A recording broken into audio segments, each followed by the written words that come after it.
mo ka ki je no kono kwa me pin ne ke mambi ne just akesha me ka me hemo ke ile wo nyumbo mi just akemi ni ameka me hemo ke ile wo nyumbo mi mo ka shi wa samai dhatil buruj benisa ne banani mo ba wen mo kakita e ka me kakita ke nwe ke bemine mi magbala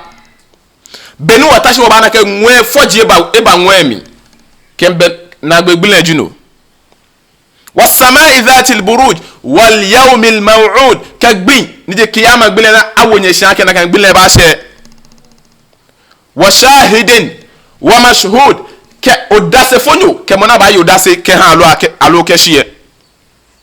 قتل اصحاب الاخدود علموا اصحاب الاخدود نو انا مجي اصحاب الاخدود اخدود بي انا ماني نو كامجي النار ذات الوقود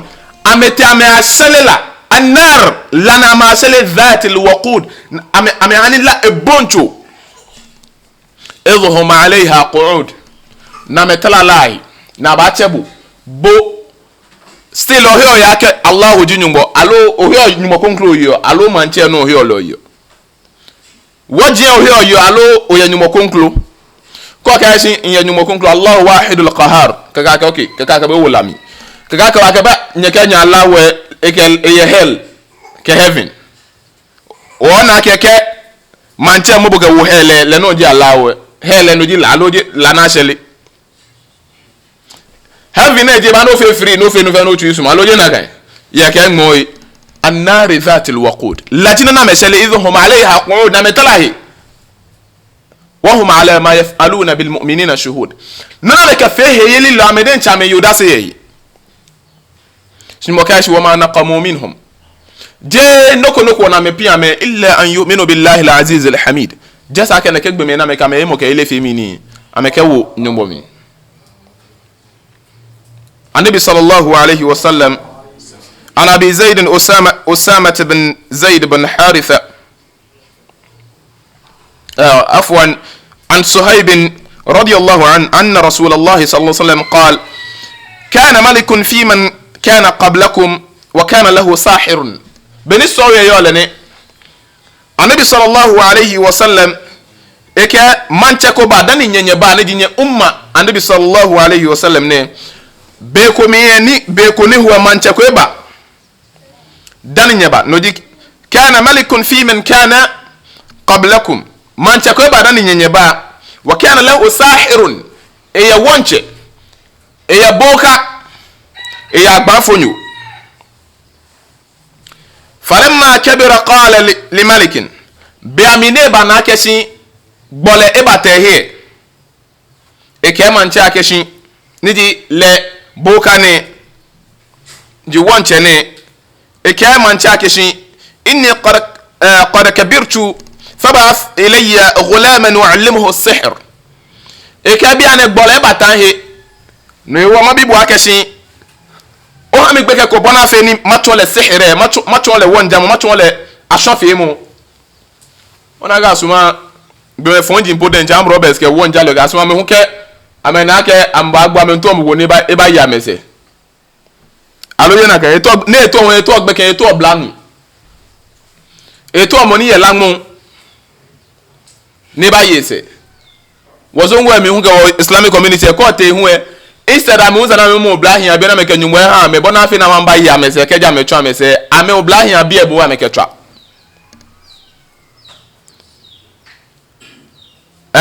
wo ba na me ni ko oblahia bi twa je imams je mara fu ni ko oblahia bi twa ame me bla oblahia bi ke ba me ngo ame nyumbo sumo ame wa me bla oblahia bi ke ba me ngo because nyumbo kan fu oblahia bi e Qur'an emi nyumbo sumo oblahia bi Annabi sallallahu alayhi wa sallam sumo oblahia bi no kan wasaya salaf nga woni salaf ameke hawa ya oblahia bi e wasaya salaf li shabab nga woni salaf ameke oblahia bi wana be ni salaf ameke oblahia bi fi kan no oblahia bi nyeba ngo onye me ni gbalo ewu wo hye yenye hi simofia wana bonsan ne je ka oblahia bi etwa la wanche apodenche le mala mboka apodenche le podenche to mini eto oblanu de numo eto oblanu ne ton le sihr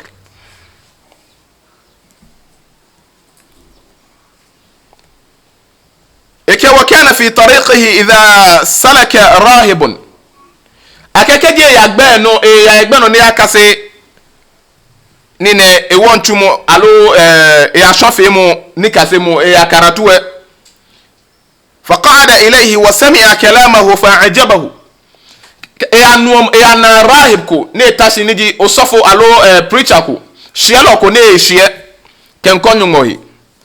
نبا تاشي فقعد إليه نبا تاشي وسمع كلامه نبا بو يمو توي فأعجبه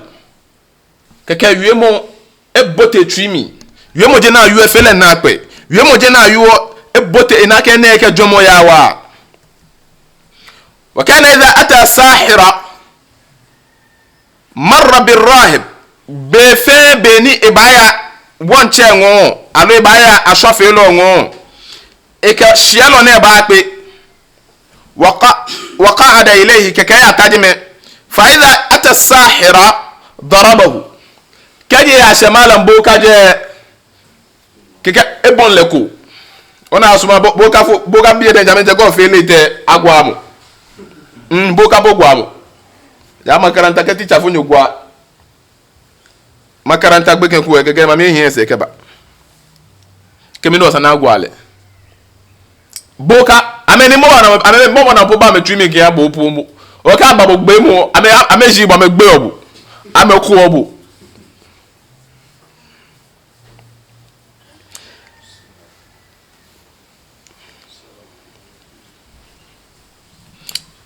فشكى ذلك الى الراهب بكي نفينا كان ياتا بكو يانينا شيلو يانينا مالا فونيو ني يو كان كون مو هي فقال اذا خشيت الساحره فقل اكاكدي اوشي ساحر نغبي ني جا شوفي لو نغبي مو مالا فونيو ني تونبو ني ماجيك كدي اوشي لغبي كما كشي حبسني اهلي kema mami kema papa na ame nu chumo nwani ife busy nwani nche wa idha khashit ahlaka faqul kadi o she o follow un gbeye amo because e be ke e ba mala fo nyu eje e ba boka nyu eje e ba fe late o boka wo je chon le nu ni sane chon le dan e ba she fe late ka ji le shin ahun wo bia ne ko te shin ahun e kema ma ke shin faqul kema ke shin habasani sahir kema ma keshi sahira wonche ni hani fe busy mene karatu efe karatu ni efe bene ni ebe ize mene atombie na gaje atombie ka aje bia oni mene ni na aljene ko na achele gaje je nu blukutu o ni ebe ize mene فبينما هو على ذلك اذا اتى على دابه عظيمه ayene kefe ma onke ashibeni be ko ne huwe ina kola gboka gbenu qad habasat an-nas nina kan kolone echi gbenu ni hani gbemewo kolo agbodun gbenu hani mehu ewo ma gbe faqal jamani gbe kan ka keshin al-yawma a'lamu as-sahir afdal am ar-rahib afdal beke kan mene mana akeshin biane beke elemo ni jinyumo na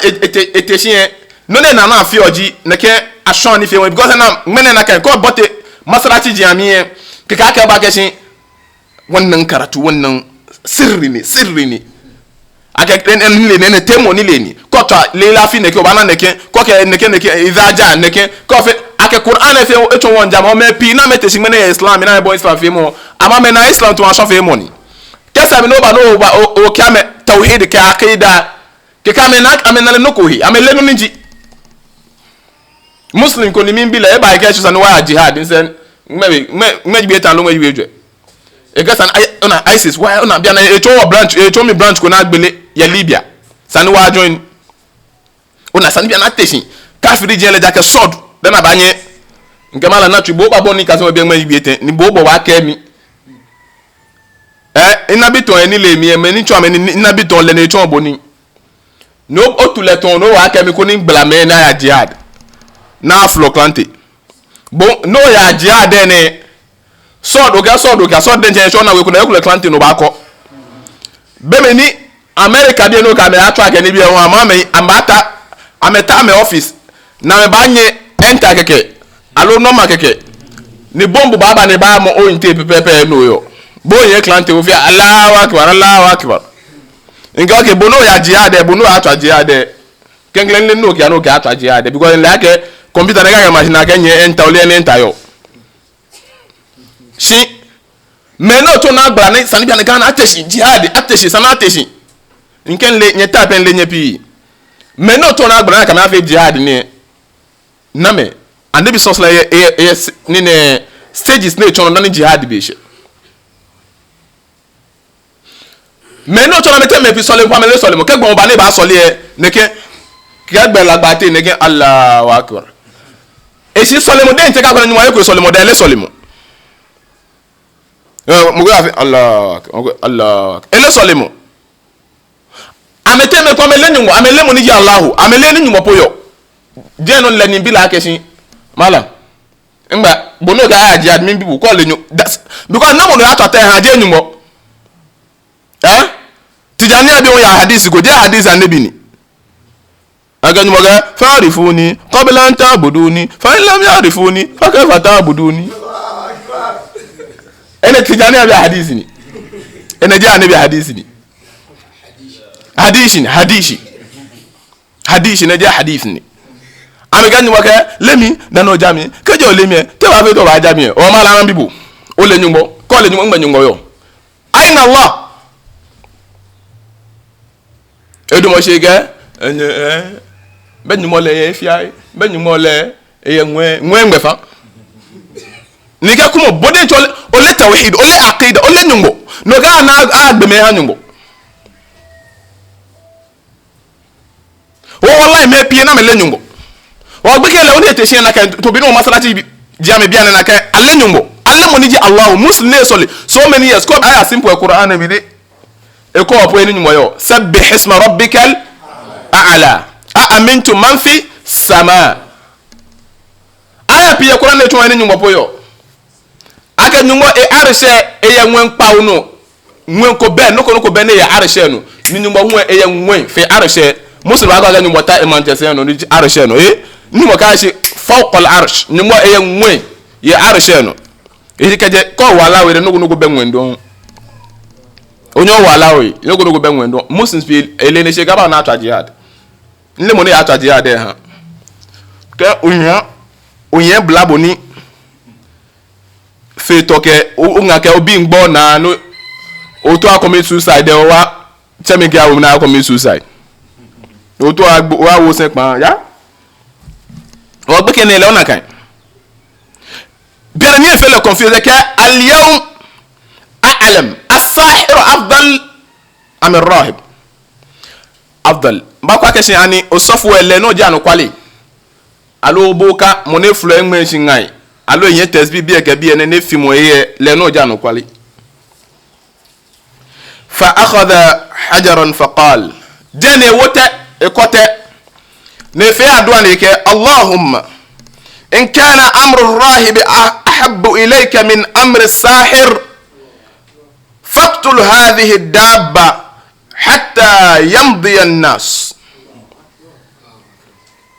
eke ya Allah ona ke beke eche Allah si bien on le confuse ole ko otebo ka chema je me na me ke sirri asiri kameni kan tawhid be ba confuse bu because mene ba ke shi amefenu ma meja aloje na kan e ba ke ona ene forget say na alo ene shikatu fen alo ene no ene ba ga shi ona aya ni ene sirri ni aya ni e Qur'an mi la onu shulo moni mala me won ke ba ke ne ko ba no mini aya ni ona get confusing obi ana bi nyumo ni nyumo de nche jajele because akashi court even me ni amefura me nwe shi ngan ke ni bi de nche wo agbanfo edenji na ame hewu mi aga me won nche meje ame de nche ma ke ba ke shi ame njanyumo through wajin o ka me che twedi ampo nyankopon ka me ka asase afia ka me ke da afia anyumo wa yadh billah ka me ka asase afia bo mba efi o ame ke ona ke light positive ke negative o ko ta positive ke negative no ni ka so agbene ba so o le on bi ana cha nyumo ke negative nyumo to electric wire hale elake nyumo le jimo ne boy energy she ke to ke nyu age like nyumba boji na ka kpa din ke kpa ye e kpa din ke kpa chulu e o e confusing Muslims be jana me fe na ka me fe confuse wo gbe ke e sole ne bi nyumba ke nyumba cho mi anokwale ya nene kolone ni dumo gba no ne kote ne ke nyumbo cho mi keji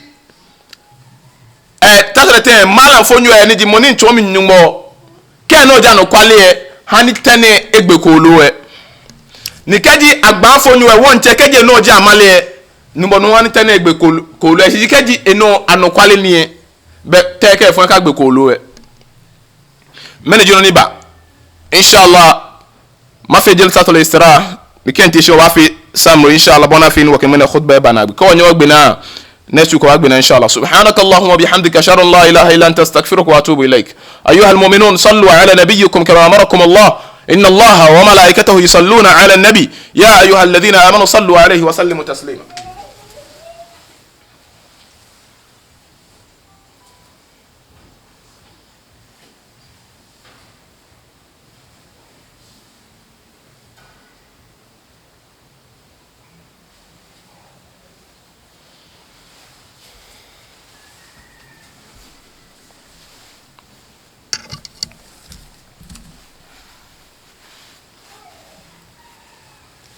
الحمد لله والصلاة والسلام على رسول الله وعلى آله وصحبه وسلم. So the long discussion is about the youth and their faith in Allah. And we discussed about those youth. Allah mentioned them as youth, young ones, very young ones. And Allah praised them that amanu bi rabbihim, they believed in their Lord. فَزِدْنَاهُمْ هُدًى, and Allah added guidance unto their faith. And also Allah cursed some people in the Quran because they humiliated a youth and his members. And at the end Allah said they did not humiliate them, they did not punish them for nothing. It's just because they believed in their Lord. So there was a king like the Prophet sallallahu alaihi wasallam, he said, just like Suhaib, he reported to us. The Prophet sallallahu alaihi wasallam, he said, there was a king that came before you. There was a king that came before you. And this king has a sorcerer, a magician, who became old and then later told the king, "O king, give me a small boy, give me a youth that I can train so that he will succeed me, be my successor after my demise." And anytime this guy will go to this magician to go and learn his magics, he will meet a preacher on his way, and then he will listen to the preacher's words, and then he becomes convinced of what the preacher is preaching about. But with that doing, he becomes late when he's going to the magician. So when he gets there, the magician will start to beat him that is late for karatu. And when before you get home to his late, then the parents will also complain. So the preacher then told him, if you get to the magician, tell him that your parents made you busy with work. And when you get to your parents, tell them that the magician today, the magic wasn't easy today. Things were over this thing. So we were very busy. That's why I'm late. The guy was now confused. The boy was confused. So he wanted something to pass away, because he was in the state of dilemma. Where do I choose? Because this magician is saying he's related to God, and this preacher is also preaching about God. So I'm confused. So he saw a big animal on his way one day when he was going that has blocked the way from people to pass. So he then said, today I will know the truth, whether the magician is the truthful one or the preacher. So he then picked a stone and then prayed to Allah that Allahumma in kana amr rahib ahabba ilayka min amr sahir faqtul hadhihi daba. Oh Allah, if the works of the preacher is more adorable, is what you love, than the magician, let this stone kill the animal. So that حتى يمضي الناس, so that people will be able to pass. فرمى, then he threw the stone. فقتلها, then the stone killed the animal. ومضى الناس, and then people start to pass. So he then went to the preacher and then he said to him, قال له الراهب, فقال له الراهب فأخبره, he told the preacher, فقال له الراهب, then the rahib, the preacher, told him, أي بني, oh my son, أنت اليوم أفضل مني, today you are more than me. Allah has raised you above me. قد بلغ من أمرك ما أرى, Allah has done wonders through you that Allah has never done through me. And this is common in among the Salaf. When someone is above them, being it their son, their student, anyone, they just declare it, you are more than me, you know better than me. It is very common in their time, which is uncommon today. May Allah grant us that heart. We can't finish everything today. We'll continue next week by the will of Allah. We ask Allah subhanahu wa ta'ala to grant us guidance and faith. Like I said, if you have faith without guidance, you are still misguided. It's just like when you have a room without light, you are still in darkness. Because when a door is closed, it means the door is not open. And when the door is half closed, it means the door is half open. So there's no two ways about that. If you have faith without guidance, it means you are still misguided. And we ask Allah subhanahu wa ta'ala to grant us guidance. And that is pure knowledge with faith. سبحانك اللهم وبحمدك أشهد أن لا إله إلا أنت أستغفرك وأتوب إليك. قوموا إلى الصلاة.